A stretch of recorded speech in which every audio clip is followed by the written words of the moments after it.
Tuesday marked the first anniversary of the devastating earthquakes that struck areas of southern Turkey and northern Syria last year, leaving a trail of grief and destruction in their wake. At commemoration events across Turkey, the message was clear: no forgetting, no reconciliation. The Human Rights Association of Turkey has claimed in a recent report that earthquake victims are still in dire need, and the Turkish government has failed to adequately respond.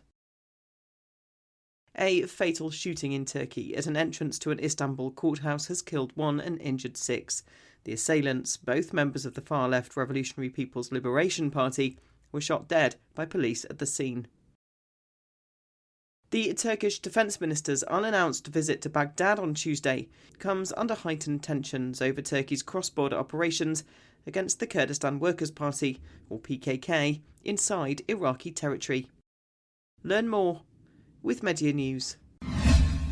Tuesday marked the first anniversary of the devastating earthquakes that struck several cities in Turkey and areas of northern Syria on the 6th of February last year, leaving a trail of destruction and grief in their wake. As affected communities in Turkey come together to remember and honour those who lost their lives, the message is resoundingly clear: no forgetting, no reconciliation. 1 year later, at the exact time the first earthquake struck at 4:17 a.m, commemorative events were held across affected cities. These events were marked by grief, anger and a determination to seek justice. In Hatay, one of the provinces that suffered the most, thousands gathered for a silent march. In Şanlıurfa, the Labour and Democracy platform organised a memorial in front of a collapsed building. Participants spoke out against the lack of accountability for the disaster and emphasised a refusal to forgive or reconcile with those responsible.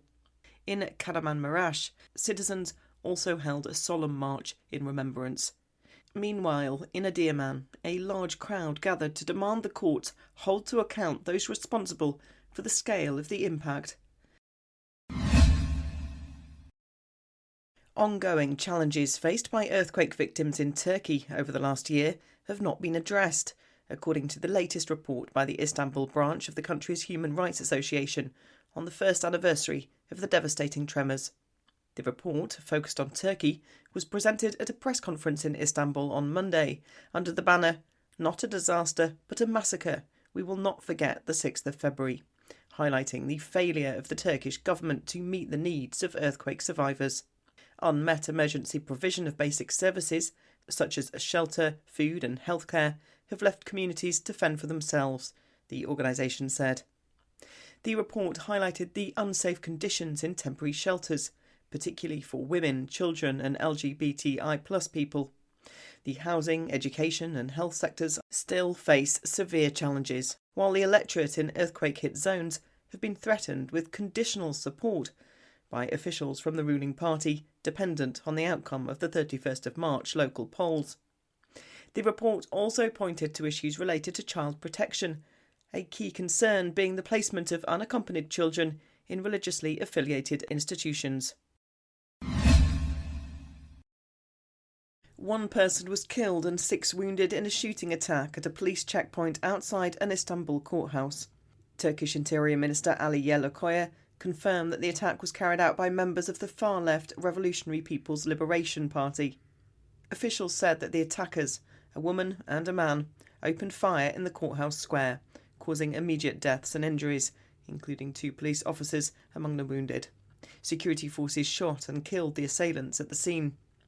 The incident prompted a massive deployment of police and emergency medical teams, and access points to the courthouse were immediately closed to secure the area. Justice Minister Yilmaz Tunç announced that the Istanbul Chief Public Prosecutor's Office had opened a judicial investigation into the attack. Eyewitnesses described a chaotic scene, with gunfire disrupting the daily activities of the court. Despite the violence, court proceedings continued, with only lawyers allowed to enter and leave the building. Turkish Defence Minister Yaşar Güler made an unannounced visit to Iraq on Tuesday, accompanied by Chief of the Turkish General Staff, Metin Gurak. The surprise visit comes at a time of heightened tensions over Turkey's ongoing cross-border operations against the Kurdistan Workers' Party, or PKK, inside Iraqi territory. The Turkish Defence Ministry announced the visit without giving specific details of the unexpected meetings and discussions. However, the visit closely followed a recent trip to Baghdad by Ibrahim Kalin, the head of Turkey's National Intelligence Organisation. During his visit, Kalin met with various senior officials in Iraq, including the country's president, prime minister and representatives of Shia, Sunni and Turkmen groups, as well as officials from the Kurdistan region, signalling a concerted diplomatic effort on the part of Turkey.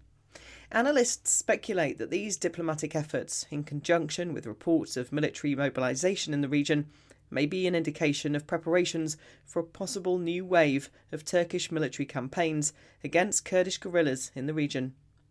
Relations between Turkey and Iraq have long been strained, largely due to Turkish operations and drone strikes against the PKK.